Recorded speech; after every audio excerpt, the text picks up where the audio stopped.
I can't believe it. After 30 years, Cartoon Network is 30 years old. Most take double the time to reach that.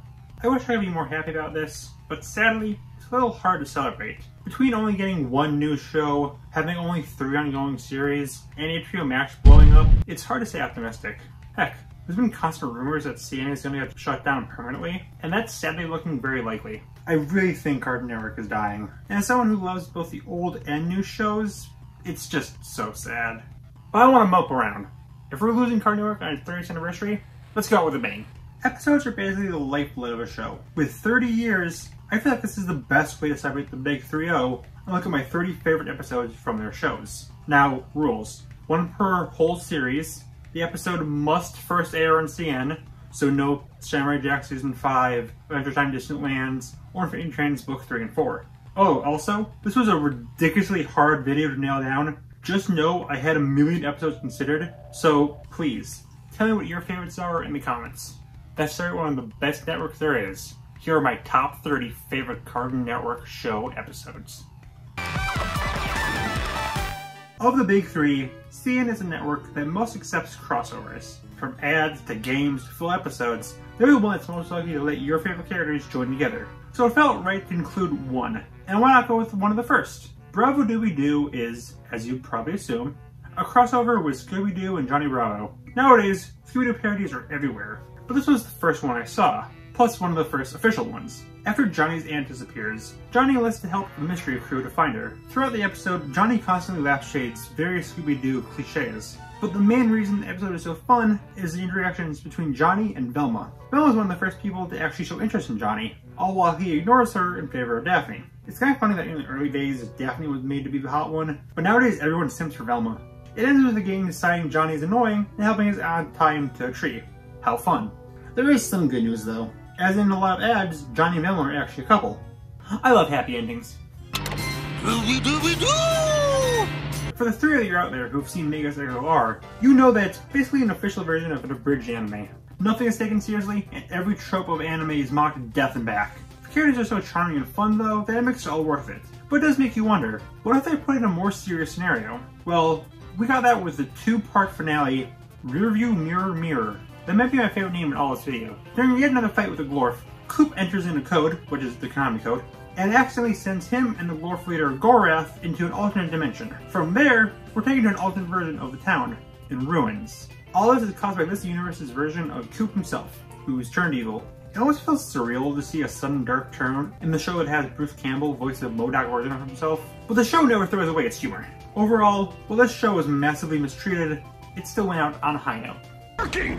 They're going for the portal! Nice! Oh. I genuinely hate that I had multiple episodes of Uncle Grandpa in consideration for this video. It almost went with Please Help Me for being the episode that survived the HBO Max purge for a time. But this is a very serious list with no jokes, and I couldn't compromise my integrity.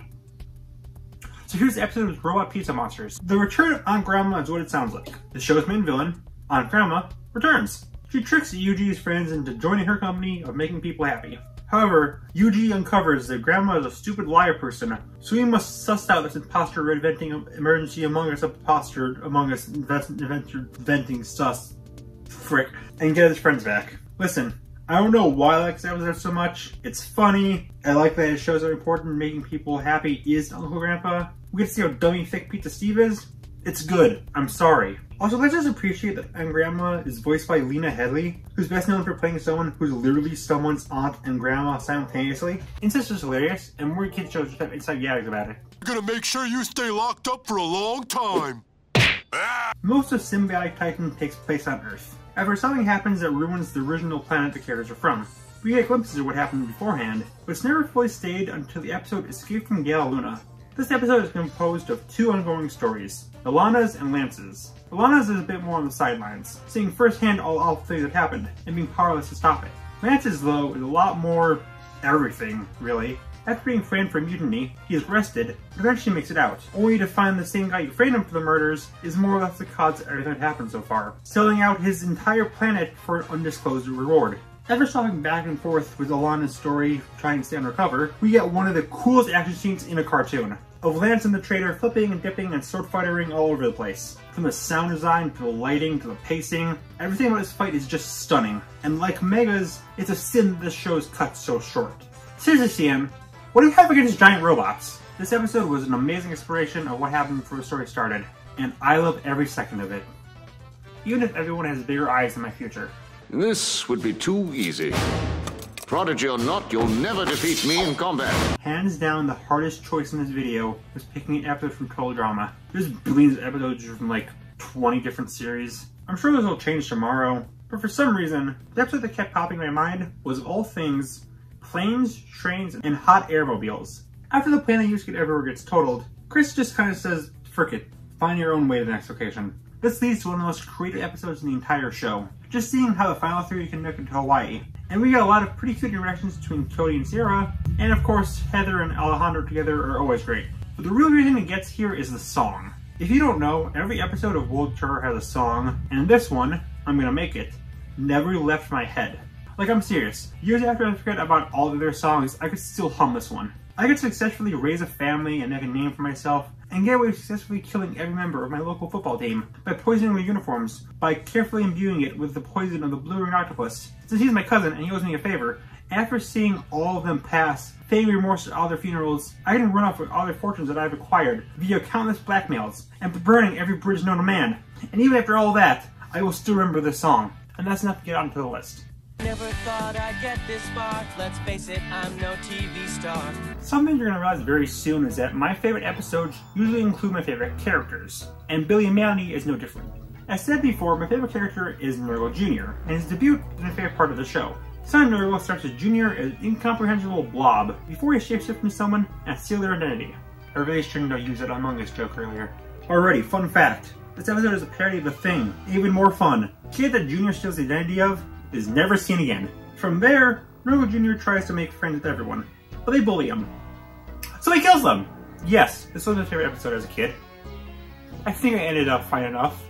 It's a perfect encapsulation of Billy and Mandy. Ridiculously dark, but never drops its humor, especially with Billy. Also, Billy dies. Now why would you think that you won't fit in? Dad, I'm an egg. Ed and Eddie was another really hard one to nail down. Really could have gone with a lot, but every which way but Ed spoke to me. E3 likes to lean on the fourth wall a bit, but this episode just kind of nukes it. It's the basic plot of every episode, trying to get jawbreakers. This one had a lot of flashbacks and cutaways, all which are really funny and add a lot to these characters. Most major characters get a mention, besides the Kinkers, and that's W. We even get to see the Ed's first meeting. Overall, a really imaginative and just fun experience. If anyone ever doubts that Ed couldn't be Goku, just show them the scene where Ed stops time and goes back to when everyone was a baby. This man is a god. You may kiss it if you like. So, after 3 years of developmental limbo, Mau Mau gets unceremoniously cancelled. I gotta say, I'm not impressed. I feel like we can all relate to this. You do something, could be working hard on a project, being a giant firework dragon, making a video of the most evil Nintendo villains, and people just skip to see where Dimentio is, and complain that he isn't higher, you know, he's literally number 2, and if you just watch the video, I said most of them could be swapped around, and if I wanted people to just know where Dimentio is, I would have made an entire 20-minute video, I would just name it Dimentio's number 2, you stupid motherfucker! So that alone makes me like this episode. The guy complaining isn't evil or anything, he's just not a fan. We get a lot of fun moments of the gang trying to impress the Blue Man, but in the end, Mau Mau and Blue actually set up a therapy session to work out their problems. It's a surprisingly wholesome ending, for sure that lives to murder and abuse all of its characters. Also, Mau Mau says daddy. Daddy! Daddy! Daddy! Daddy! Music episodes might be my favorite cliche in cartoons. When done right, these can be some of the most memorable episodes of the show. Musicals just have that power. I think Craig the Creek's musical episodes is definitely up there as one of the best. Due to a rainy day, Craig makes up a story he can live out, but it's in song form! Every different part of the creek has a different musical style to it, and they differentiate the creek from its house by having a ton of different angles, lighting, and even mixed media. Almost every major character gets a line. In the end, it's just really nice to see, even after the shows start getting more story-based, they can still get a nice smaller episode about kids just using their imagination. Also, I watched this the first time during lockdown, and seeing someone locked away in their house trying to do something great to fight the boredom, well, that's just poetry right there. If you haven't made TV trips your second home like I have, You might not know what Cerberus syndrome is. It's basically when a normally lighthearted series takes a dark turn. It happens a lot in cartoons, and Secret Saturdays is no different. Going from a goofy Saturday, morning cartoon, to having an interconnected story about Kerr, the god of the cryptids that's kind of possessing Zack. It's weird and complicated, I can't explain it right now. So how do we really show how messed up things have gotten?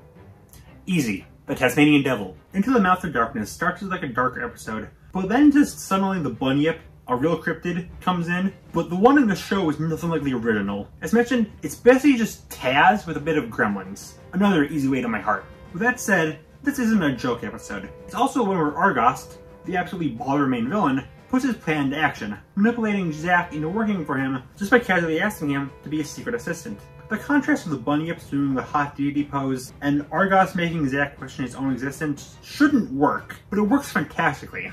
And then the great fight on the minecart, and then it ends with Argos winning not by force, but by sowing seeds of doubt. You've one episode that shouldn't remain a secret. Also, Argos says daddy. Not now. Daddy's too busy to play. It can be dangerous to stir away from the main plot of a story-based show. Like, the story is the main reason why people tune in, so why deviate from that? Because I freaking want to, Your Honor. While the main focus of the Thundercats reboot is a war between the cats and Mum-Ra, that doesn't mean that's all it has going for it. Just look at the Duelist and the Drifter. Quite simply, Lion-O wanders into a town that only values swords. After doing the anime sword thing, Lion-O is challenged by Waluigi, a legendary sword collector, likely trying his hardest to become a Fire Emblem character. For a smaller scale story, it remains one of the most epic and tightly written episodes in the show. The best part is another new character, the Drifter, this rabbit man who just kind of appears. I love the mystery around him, his voice, how he just kind of materializes everywhere, and it adds so much to the lore of this town and the Duelist, which I won't spoil. Add on the fantastic animation, and Snarf being the cutest freaking thing ever, you've easily the best episode of this show. Just beware of the Drifter. You never know where he may appear. Boy, I thought he was gonna be behind the door? I don't have that type of budget. Weakness can be turned Holy into... sh**! I feel like every show has a one episode where you see it and it just immediately sells you. Like, you're kind of cautious, but now you're on board.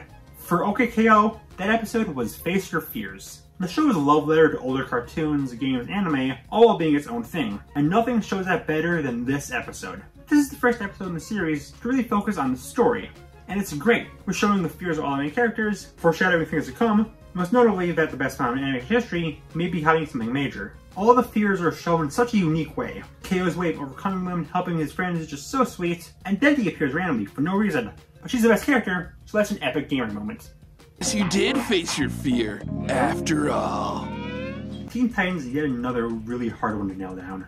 I'm still not 100% sure if this even is my favorite, but I went with How Long is Forever. It focuses on Starfire, which immediately wins the points for me, but it follows the old story of everyone ignoring a character, then they get yeeted into the future where they don't exist. I've seen this a lot, but God, this is one of the most depressing takes on this. Cyborg is low in power, Robin's a vigilante, Raven's in a depressed, lonely state, and Beast Boy is Danny DeVito. However, despite how dark the story is, Starfire's just pure pureness manages to still make this a heartwarming watch. And the team getting back together in the end? Bro, I teared up. When there's trouble and I need something that can make me both sad and completely lift my spirits at the same time, I know who to call.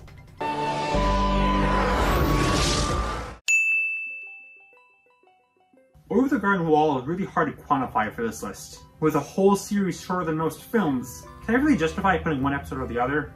It's hard, but in the end, it just felt wrong to go with anything other than the finale. It's everything the show built up to.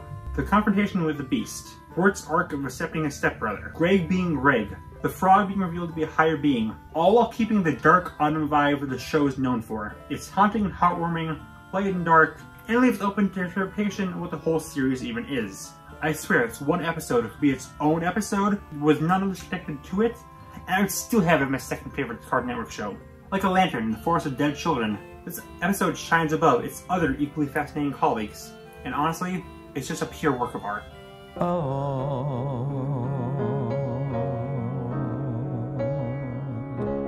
For the Flapjack entry, we have Ain't I Really, baby? That's right, baby! That's the best episode! Ain't I Really the reason for everyone's hentai session? After Chad go with the best, really? He sings, he dances, he's fucking horrifying. Let's go. Best character. Ada Willy. Every episode should be Ada Willy. You know what? Figure this is not the best episode of Target. This is the best episode of Ada Willy, and this is the one that has Ada Willy. Let's go, bitch! I'm making a fact check video for this Halloween, so just wait 30 days. I'll tell you later why this episode goes so hard. Hit it, fellas! There's not much to say about Seeing Red that I didn't talk about in my Father's video. It's funny, it's heartwarming, and it's got on-screen murder. Plus it shows that Blue really is a nice person underneath it all. It's a good. Smash Blue! That's my boy! When it comes to finales, you want them to be amazing. Even older shows knew this. Dexter's Lab is no exception. Last but not least, definitely delivered. Dexter and his family take a trip to Japan and see all the sights, Tokyo, a local volcano, Godzilla. So yeah, that's not really fun to deal with. So the rest of the episode, everyone in the entire world trying to stop Bad Extra by using every anime trope known to man, including having the Justice Friends and Monkey, who as far as I know, the 3 segments never appeared together with Dexter, come in and try to fight him. Even Mandark pops in trying to one-up everyone. It's the only time the parents find out that Dexter is a genius, but they're kind of cool with it. And it's just nice to see them all working together. It's kind of cheap to have Monkey erase everyone's memory, but hey, that might lead off too many questions for the season finale if he didn't. Since again, this is the final episode. There definitely wasn't 2 whole seasons after this, made by the Loud House Fricker, where Dexter and Dee Dee just kind of die on screen. Nope, definitely not this end, this is the final one. There's nothing else! A trope I really like of show episodes is multiple unrelated stories through an episode all coming together in the end. Hurricane Hal from We Bare Bears is a good example of this. The episode is set up by Professor Lamprick. He reveals that everything is connected. We are finally getting the We Bare Bears cinematic universe, with 3 stories. Grizz stuck in a storm with the Ranger Girls, Panda stuck in a broken car with Charlie and a billion animals, and Ice Bear stuck with Chloe trying to get home from skating practice. And things slowly get worse thanks to a storm. I swap between all these stories via very clever segues, and I can't really pick my favorite of the 3. Panda is definitely the funniest, Grizz is just really solid, and Ice jumping in front of the train actually got me to gasp aloud. I knew it wouldn't hit him, but it still got me. As you'd expect from We Bare Bears, it's really cute, charming, and well animated, and just shows off the bears and their secondary cast so well. I didn't know you could skate so well. Ice Bear brings the thunder. We all know the Scooby-Doo formula. Gang finds a monster, they chase the monster, is not the guy you expected, meddling kids, John Cena. Even Mystery Incorporated, which is much darker than your average Scooby series, follows this formula very straight, with one glaring exception. Wrath of the Krampus at first seemed like her average Scooby episode. We have a new villain, the Krampus, an evil Santa, despite this not being a Christmas episode, going around and scaring kids. However, this episode gives us 2 perspectives. The Mystery Gang and the villains, led by Pericles. The villains are watching and stalking the heroes every which way, learning everything they learn and always a step ahead. Things continue as you'd expect, until it's revealed that Krampus is actually Charlie the Robot, a villain from the first show. The villains, though, were stalking the heroes all the way, and even stole a magical artifact from them. Except, turns out that it was a fake, the heroes stole their artifacts, and all that they left was a tape.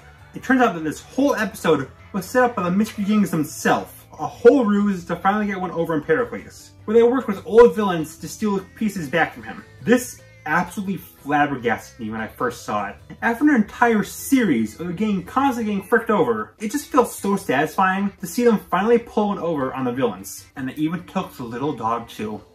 The turntables. That leaves only one question. What do we do now? Powerpuff Girls had easily the best lineup of villains in any cartoon. It's a little surprising they don't interact more, usually only being one-offs. We did, however, finally get the main 4 to team up in Meet the Beatles. Mojo, him, Fuzzy, and Morbucks all realize they are strong enough to take out the girls as a team, and after doing so, they just kind of go nuts, and as you'd expect of the name, make a frick ton of Beatles references. I have no idea why an episode as obvious as a villain team-up retells basically the entire story of the band, but it's so genuinely funny, it gives us so many interactions you would never see usually. If you're a fan of the Beatles, this episode is full of references both obvious and obscure to the band's history, even being in the style of a documentary. I know I said it's funny and clever millions of times, but it's true. Also, the real Beatles appear in this episode where they're beaten up, which is really funny since in the anniversary special, Ringo Starr actually comes in to voice the character. He approves of this. That's actually pretty base of him. More bands should be okay with them getting murdered by the devil and a monkey. We're trying to sleep. We'll kick your butts tomorrow. I put Ben 10 at number 10. I have achieved comedy. Seriously though, Ben 10 was another hard one to pick. I'm hoping by that 4 whole series are up for grabs. If I had to make a list of my favorite episodes for any show, it would definitely be the Ben 10 series. I went back and forth, but I've imagined liking episodes that change the whole dynamic of shows. And nothing in this entire franchise does that more than Secrets. This episode starts as you'd expect. Ben just kind of having a grand fun time stopping some robbers. No danger at all. Then Ben gets into hentai. The original series is so much lighter than the shows that follow it, so it feels so strange to see everything thrown out the window when Vilgax attacks. Before it gets ruined in the upcoming series, this Vilgax is a cold, ruthless monster who knows more than Ben ever will. He's able to stall his aliens and even force them back into human. But Vilgax isn't the only great thing about this episode. Heck, arguably he's not even the best part of it. Grandpa Max slowly dropped his axe of being oblivious to all these alien things, but while still being the same guy we all knew all along. Just one who's not afraid to shoot a giant squid monster with a laser cannon to save his grandson. The original Ben 10 might have the best animation in any CN show, but this episode definitely takes a cake with the action, the movement of Vilgax, and the transformations. Even in Omniverse with billions of options, it's no secret that this classic episode will remain the ultimate alien. Alien Force. Claws off my grandson, Vilgax. So, while making this list, I usually had a lot of placeholder lists, placeholder entries when I didn't know what episode to pick from a show. Most of them are just kind of meme joke picks that obviously I wasn't actually considering. For Infinity Train, I had the Toad car, because I'm the guy that really likes amphibians. But the more and more I thought about it, yeah, this is my favorite episode. In an attempt to escape the cops, Jesse and Lake highway in the Toad car, a car with nothing but a single toad in it. Ticket to leave. But because nothing is allowed to work well for any main character in this show, of course they end up bickering the entire time. But a lot comes out of this. We find out that Jesse isn't as perfect as we first thought, and why he's such a massive pushover. Lake also opens up in this episode, feeling like she's just a clone, though the audience knew this already. It's the first time the two finally start to bond, setting up for the absolutely heartbreaking scene in a different episode where they get separated. Not to mention, Terrence the Toad is just a lot of fun. I love that he even allows himself to get a kick to help him out. The show, sadly, may not be infinite, but my love for this episode is. Yeah! Yes! Yeah! I'm surprised there's not more Christmas episodes here. I love Christmas. It's my favorite holiday. Even if I have no idea what to do for a Christmas video this year, despite planning Halloween videos for the next 3. But when it comes to Christmas episodes, honestly, Chowder's Hey Hey It's Christmas might be my favorite. Chowder wants his expensive trimmer, but Mung is a poor mother fripper, but he's still trying his best to do everything to make Chowder's Christmas, oh yeah, it's called Christmas in this universe, the best ever. This leads to Mung doing everything to scrounge up enough money, while Chowder sabotages him at every turn. Not out of malice, but because he doesn't want Mung's pride to be hurt. Heard that was a surprisingly heartwarming ending and a ton of good jokes, and it's everything love about Chowder and Christmas ramped to 11. I'm so happy Wiggler got a new job as Santa. I'm so proud of him. Thanks for helping. I couldn't have done it without you. Here's your present. Merry Christmas. Operation It is a deceptively amazing episode. It started as number 362 getting stressed out at her new job of running the moon base, so she starts a game of tag, with a horrific outcome. Whoever is It by noon will face the most terrifying fate anyone could ever have. Having a job and responsibility. As someone who just graduated college, this speaks to me personally. After a long back and forth of tagging alongside a legitimately really nice conversation between numbers 1 and 362 about leadership, it ended as number 2 tagging the one person left, who happened to be, of all people, Father. As in an earlier episode, he became an official member of the K&D in an attempt to defeat him. Frick Avatar, this was the real first story-based cartoon show. This reveal shocked me so much, but it continues. Now that he has all power of the K&D, Father unleashes his final plan, getting rid of broccoli. How is he a villain again? Easy. Because his plan is to force every kid to eat all the broccoli in the world, technically getting rid of it. That monster! From there, Sector V must stop Father and get number 362 back to her rightful place on the top. Funny, shocking, and surprisingly touching, this is easily the best episode I've seen from K&D. That's why it's the episode representing it, if you didn't pick up. I don't think you want to touch me. After all, I am it. So this is a CN video, but to preface this specific entry, I want to use a clip from Arrival. I'm cheating! I'm cheating! The disaster and the rerun of the Season 4 finale and Season 5 premiere respectively. But since they're connected, I'm including both. I bring up Rob every time I talk about Gumball, so obviously I'm going to love the episode that focuses on him. Rob finally puts his plan into motion to make Gumball pay, gaining the powers of mediocre Adam Sandler films, and uses it to turn his friends and family against him. and then kills them too, because why not? It still keeps its humor, but doesn't undermine the tragedy of Rob. I'd buy his plush toy. It ends with Gumball going into the void to try and get the remote, leading to the rerun, which tells part of the previous episode, but now Gumball knows what's going to happen, so he can prevent everything. The problem is Gumball's an idiot. After a really funny fight and some murder, Gumball realizes he's the villain and tries to make everything right, leading to a really creative chase, and Rob actually redeems himself, though he throws it all away so he can fix everything. A great finale and a great premiere. What more could you want? Again, besides the Rob plush. That remote was $12.99. I've talked about Tale of X-49 in an old video, but most of my points still stand. It focuses on one of Aksu's robots, X-49, who gains sentience and decides to live a sheltered life, raising a dog he found named Lulu. Aksu finds out about this and offers an ultimatum. He kidnaps Lulu and will only give her back if X-49 kills Jack. He reluctantly accepts, leading to the trademark visual storytelling Samurai Jack is known for. But wordlessly, X hunts down and then fights Jack. The show isn't called X-49 though, so Jack strikes him down, leaving 49 to go out with just one somber request. Lulu, take care of Lulu. Also, 49 is voiced by the same guy who voices Chameleon Baby, that's right! As said before, I didn't like the episodes with my favorite characters, and Adventure Time has multiple episodes focusing on my two favorite characters, Ice King and Marceline. I really could pick any of these, but you can't beat the first one. I Remember You. The episode starts off normally enough. Ice King decides he wants to make a song to attract princesses, so he seeks out Marceline, which she helps him with hesitantly. It's slowly revealed though that the two had passed. Father and adopted daughter. Simon and Mercy try to work together, but she's very clearly having trouble being with her now insane adopted father. Mercy keeps breaking down wall with Simon, thinks she's deteriorating mental state, but slowly he tries to open up and genuinely bond with Marceline, despite not knowing their past experiences.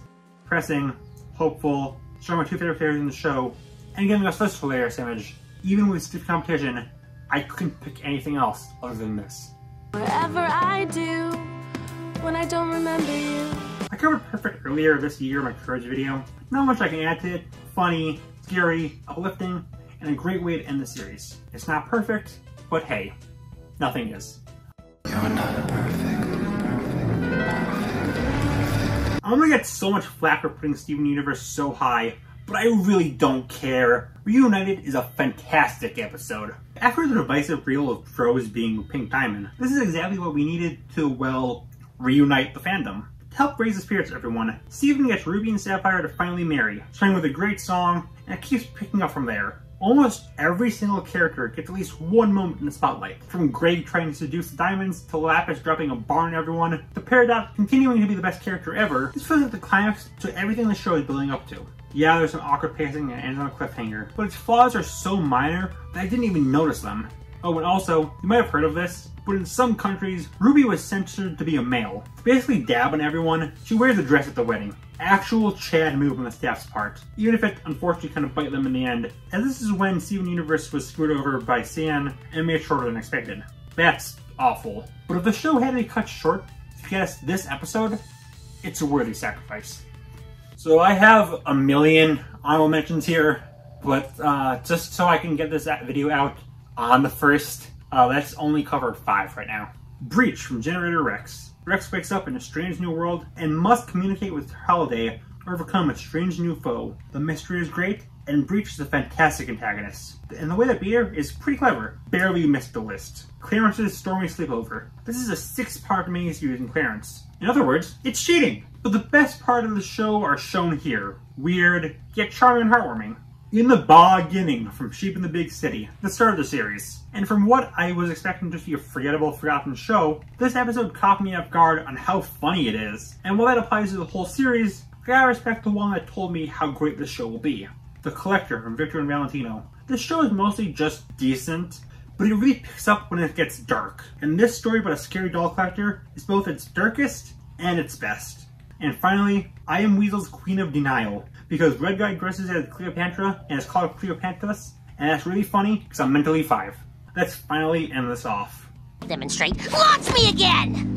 I like you, Peridot. You don't quit. Regular Show was another one of those shows that was nearly impossible to nail down a favorite episode. This is hands down one of the funniest shows I've ever seen, so almost every episode holds some merit. Heck, even my least favorite episode made into my Valentine's special. Just Set Up the Chairs is the most iconic. Postcard means a lot to me as only 5 stan. Exit 9B is just a massive love letter to the whole show that also massively shakes up the formula by introducing Thomas. But I really don't think I can go with anything else besides the finale.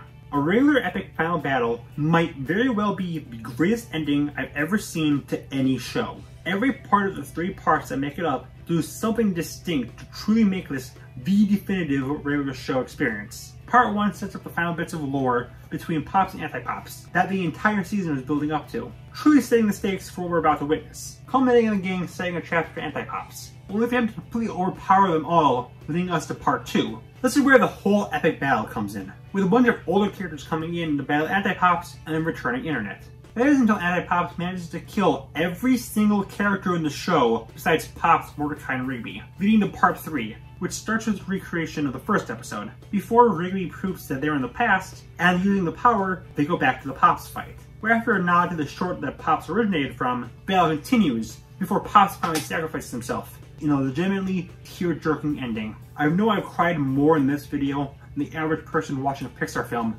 but God, did Pops' sacrifice and reconciliation with his brother get me hard. But that's not even the peak of it. The gang goes back to Earth, leading to them meeting with all of their friends and loved ones. A tribute to Pops and later his adopted father, Mordecai getting a girl, which feels like it's breaking the Geneva Conventions since he's been a massive cuck this entire show. But you know what? He deserves it. Plus a flash forward of all the park members finally getting a happy ending. All set to Heroes by David Bowie, one of my absolute favorite songs of all time. This is as close as to perfect as an episode could get. It's funny, it's sad, it's uplifting. It calls back to the previous episodes, it gives everyone a spotlight, while still leaving some potential questions for later. It's just fantastic.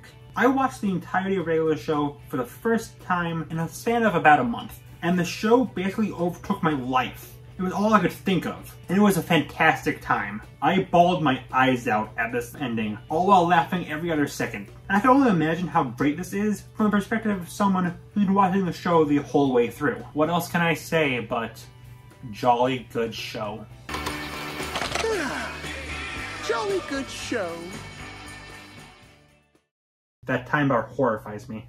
So I think it's pretty clear to say I love Cartoon Network. All of his episodes and shows and characters mean so much to me. Is it sad to see the channel constantly be in a sad situation? Yes. But God, we had a great run. This is up there as some of the most fun I've ever had making a video. Alongside, well, the other CN videos. I don't know what's going to happen to CN now, or what they're going to do with the 30th anniversary. Hopefully a banger commercial. But for now, I'm so glad they existed at all, and gave us all these fantastic shows. And they're the reason I'm universally seen as a CN guy in all my friend groups. From the bottom of my heart, thank you for watching this gigantic video. If you made it through all the way, you're a real one. Nothing else to say. Have a great anniversary, Cartoon Network. Please leave me all your favorite episodes and moments of Cartoon Network in the description. Not in the description, the comments. You know what I mean. Peace. I'd just like to say thank you on behalf of the group and hope we passed the audition.